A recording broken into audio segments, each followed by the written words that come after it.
안녕하세요. 주와 말씀의 교회 말씀 묵상입니다. 오늘은 요한복음 12장 1절부터 8절까지의 말씀을 우리 함께 묵상해 보면 좋겠습니다. 먼저 제가 본문 말씀 읽어 드리겠습니다. 1절부터 읽겠습니다. 6월절 엿새 전에 예수께서 베다니에 이르시니 이곳은 예수께서 죽은 자 가운데서 살리신 나사로가 있는 곳이라. 거기서 예수를 위하여 잔치할세 마르다는 일을 하고 나사로는 예수와 함께 앉은 자 중에 있더라. 마리아는 지극히 비싼 향유 곧 순전한 나드 한 근을 가져다가 예수의 발에 붓고 자기 머리털로 그의 발을 닦으니 향유 냄새가 집에 가득하더라. 제자 중에 하나로서 예수를 잡아줄 가룟 유다가 말하되 이 향유를 어찌하여 300데나리온에 팔아 가난한 자들에게 주지 아니하였느냐 하니 이렇게 말함은 가난한 자들을 생각함이 아니요 그는 도둑이라 돈깨를 맞고 거기 넣는 것을 훔쳐감이러라.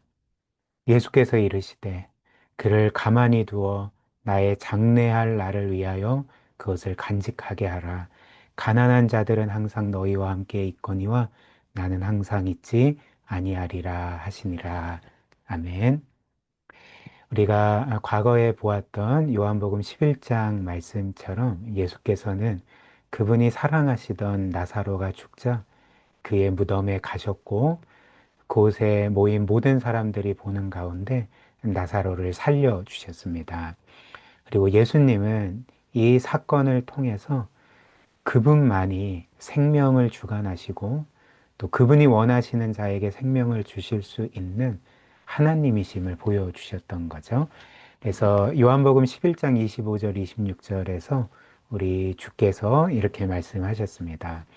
예수께서 이르시되 나는 부활이요 생명이니 나는 부활이요 생명이니 나를 믿는 자는 죽어도 살겠고 무릇 살아서 나를 믿는 자는 영원히 죽지 아니하리니 이것을 너가 믿느냐. 이 세상에서 내가 생명이다. 내가 부활이다. 나를 믿는 자는 죽어도 살고 살아서 믿는 자는 영원히 죽지 않는다라고 말할 수 있는 사람이 누가 있겠습니까? 하나님만이 이런 말씀을 하실 수가 있습니다. 예수께서 바로 그 생명의 주님이신 하나님이시라는 거죠.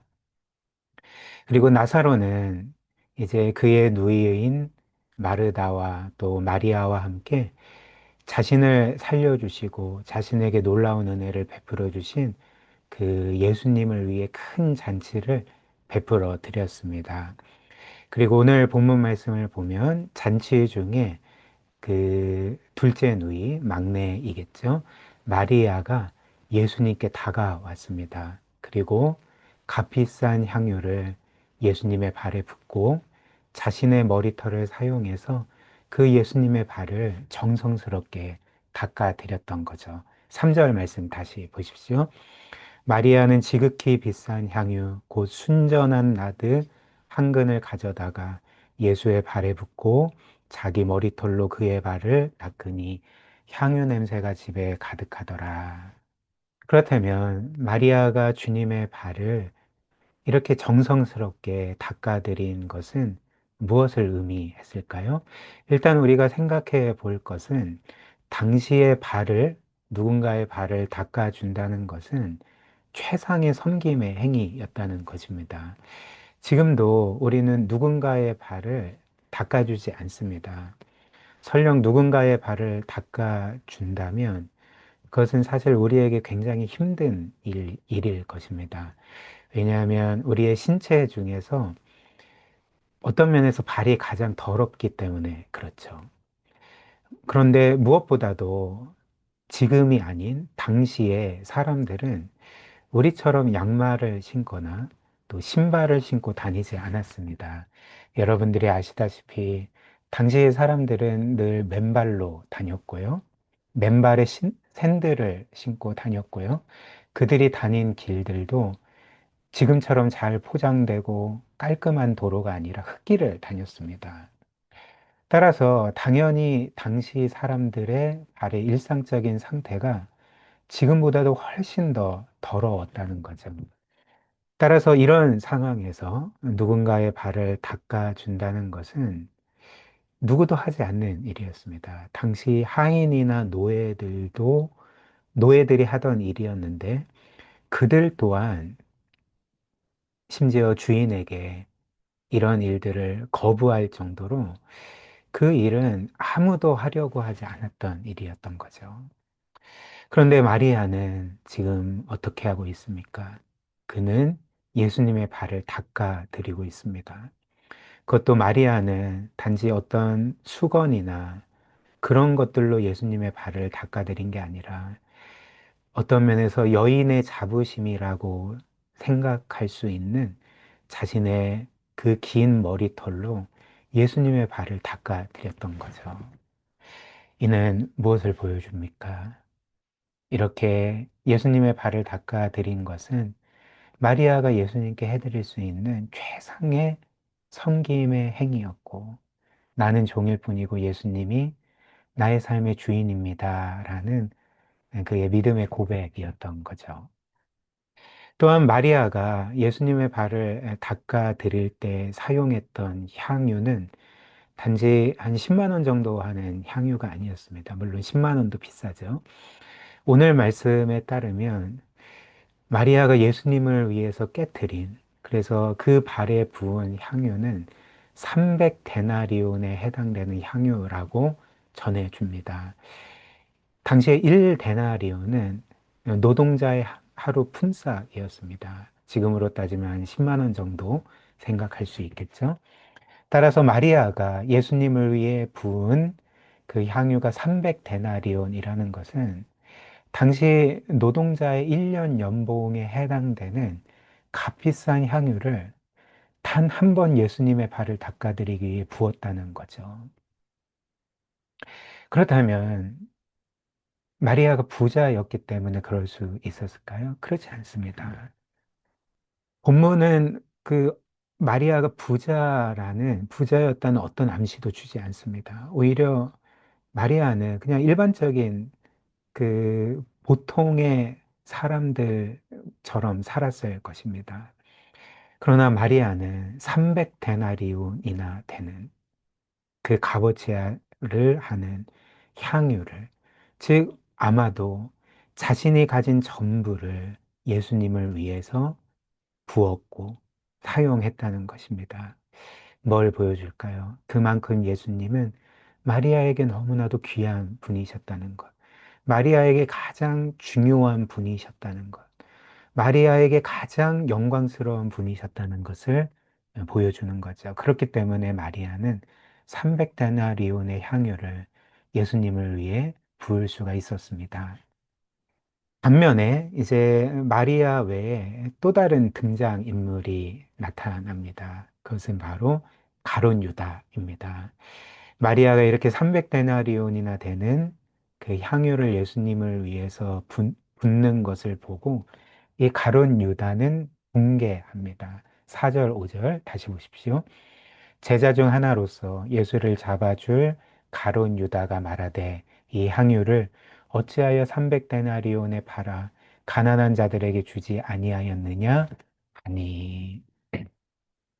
그렇다면 이 말씀처럼 가룟 유다가 붕괴한 것은 정말 가난한 자들을 위했기 때문에 그랬을까요?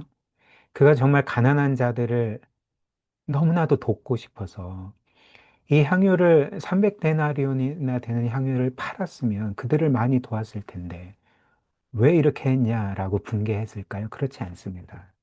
성경은 그가 분개한 이유를 다음과 같이 말합니다. 6절 말씀. 이렇게 말하면 가난한 자들을 생각함이 아니요 그는 도둑이라 돈깨를 맞고 거기 넣는 것을 훔쳐감이러라. 무슨 말일까요? 가룟 유다는 원래부터 회계를 맡은 자로서 예수님께 드리는 사람들의 헌금을 슬쩍했습니다. 즉, 가룟 유다가 마리아의 이 선한 행위에 분노한 것은 마리아가 그 향유, 300데나리온이나 되는 향유를 팔아서 헌금을 했으면 자신이 가질 수가 있었는데, 자신 주머니에 넣을 수 있었는데, 그렇게 되지 않자 이제 붕괴했던 것입니다. 그렇다면 이런 가룟 유다의 행태는 우리에게 뭘 보여주겠습니까? 가룟 유다가 예수님을 왜 따랐는지를 보여주는 거죠. 가룟 유다는 예수님을 왜 따랐습니까? 예수님을 사랑했기 때문이 아닙니다. 예수님을 자신의 삶의 가장 중요한 분으로 여겼기 때문이 아닙니다. 가룟 유다가 예수님을 따랐던 이유는 돈 때문이었습니다. 즉, 예수님을 이용해서 돈을 얻기 위해서 가룟 유다는 예수님을 따랐다는 것을 이 말씀이 보여주는 거죠. 사랑하는 여러분, 우리는 여기에서 예수님을 향한 두 가지 신앙생활의 전형을 보게 됩니다. 이 마리아와 가룟 유다가 우리에게 두 가지 신앙생활의 전형을 보여준다는 거죠. 첫 번째는 마리아의 예입니다. 즉, 예수님께서 자신에게 베풀어 주신 그 놀라운 사랑과 구원 때문에 예수님을 사랑함으로 자신의 가장 소중한 것을 들여서 예수님을 섬기는 신앙생활입니다. 그다음 두 번째로 가룟 유다의 예이죠. 즉, 예수님을 사랑해서가 아니라 예수님을 자신의 유익을 위해서 이용하려고 하는 신앙이 두 번째 신앙생활의 전형입니다. 그리고 사실 이 후자의 신앙생활, 즉 가룟 유다의 신앙생활은 사실 신앙생활이 아닙니다. 그것은 자신의 이득을 위해서, 그리고 자신을 높이기 위해서 주님을 이용하려고 하는 우상숭배일 뿐이죠. 주님을 높이는 게 아니라 자신의 이득을 보고 자신을 높이기 위해서 주님을 이용하는 우상숭배일 뿐이라는 것입니다.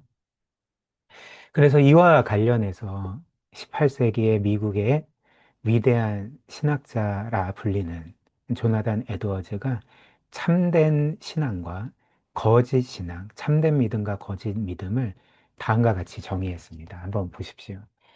참된 믿음은 그리스도께서 베푸신 사랑 때문에 그리스도를 아름다운 분으로 보며 그분을 예배하고 섬기는 것이다.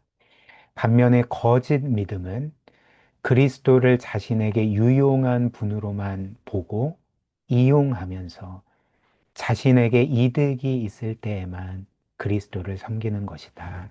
이렇게 정의를 했습니다. 이처럼 마리아는 그리스도께서 자신에게 베풀어 주신 그 놀라운 사랑 때문에 그 예수님을 아름다운 분으로 보았습니다. 그래서 그분께 감사하고 그분을 사랑함으로 그분을 예배하고 섬겼습니다. 그러나 반면에 가룟 유다는 어떻게 했습니까? 가룟 유다는 그리스도를 아름다운 분으로 보지 않았습니다. 오히려 가룟 유다는 철저히 그리스도를 자신에게 유용한 분으로만 보고 그래서 그분을 이용해서 자신에게 이득이 있을 때만 그리스도를 섬기고 이제 효용 가치가 떨어지면 버렸던 거죠. 그래서 가룟 유다는 어떻게 했습니까? 마지막에 그리스도께서 더 이상 자신에게 유용하지 않게 되자 그는 예수님을 팔아버렸습니다. 배신하고 예수님을 은 30냥에 팔아버렸던 거죠. 가룟 유다에게 예수님은 그냥 돈벌이에 불과했던 것입니다. 그렇다면 우리는 어떤 신앙생활을 하고 있습니까? 오늘 마리아의 예처럼 그리스도께서 우리를 사랑하사 이미 자신의 모든 것을 우리에게 아낌없이 주셨기 때문에 우리는 그분을 이 세상 모든 것 중에서 가장 아름다운 분으로 보고 영광스러운 분으로 보고 내 삶에서 가장 귀한 분으로 보면서 그분을 예배하고 섬깁니까? 아니면 가룟 유다의 예처럼 그리스도를 나에게 단지 유용한 분으로만 보고 나에게 이득이 있는 한도 안에서만 그분을 섬기지는 않습니까? 오늘 우리는 이 말씀의 기준으로 우리 자신을 늘 살펴보아야 한다는 거죠.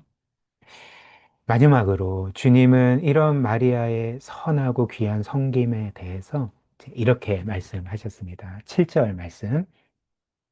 예수께서 이르시되 그를 즉 마리아를 가만두어 나의 장래할 날을 위하여 그것을 간직하게 하라. 우리말 성경은 그리고 새 번역은 이렇게 번역을 합니다. 한번 보십시오. 그대로 두어라. 이 여인 마리아는 내 장래 날을 위해 간직해둔 향유를 쓴 것이다. 주님의 말씀의 의미가 무엇입니까? 주님은 마리아가 300데나리온이나 되는 향유를 자신에게 부은 것을 이는 나의 장래를 위해서 행한 일이다 라고 말씀하셨다는 거죠. 즉, 주님의 말씀에 따르면 마리아가 주님께 그렇게 한 것은 주님께서 죽으실 것을 생각하고 주님의 장래를 생각하며 그렇게 했다는 것입니다. 물론 마리아는 주님께서 구체적으로 언제 죽으시고 또 어떻게 죽으실지 알지 못했습니다. 혹은 예수님의 죽음의 그 의미, 즉 배속적인 의미를 잘 알지 못했을 것입니다. 그러나 그럼에도 불구하고 우리가 요한복음 전체 또 사복음서 전체에서 보는 것처럼 주님은 그 전부터 그분이 대제사장들에게 사로잡혀 죽으셔야 할 것을 거듭거듭 제자들에게 말씀하셨습니다. 그리고 마리아도 분명히 그것을 들었을 것이고, 그리고 마리아는 주님께서 메시아로서, 하나님의 아들로서 늘 진리만을 말씀하시고, 결코 거짓말이나 헛된 말이나 그냥 가벼운 말을 하시는 분이 아님을 잘 알고 있었습니다. 따라서 주님께서 하신 말씀 계속 거듭거듭 내가 죽어야 된다. 나는 죽을 것이다. 그러나 3일 만에 다시금 살아날 것이다. 라고 말씀하신 그 주님의 죽음에 대한 말씀을 마리아는 결코 허투루 듣지 않았다는 거죠. 오히려 주님의 그 말씀을 당장은 이해되지 않는다 할지라도 자신의 마음에 새겼던 것입니다.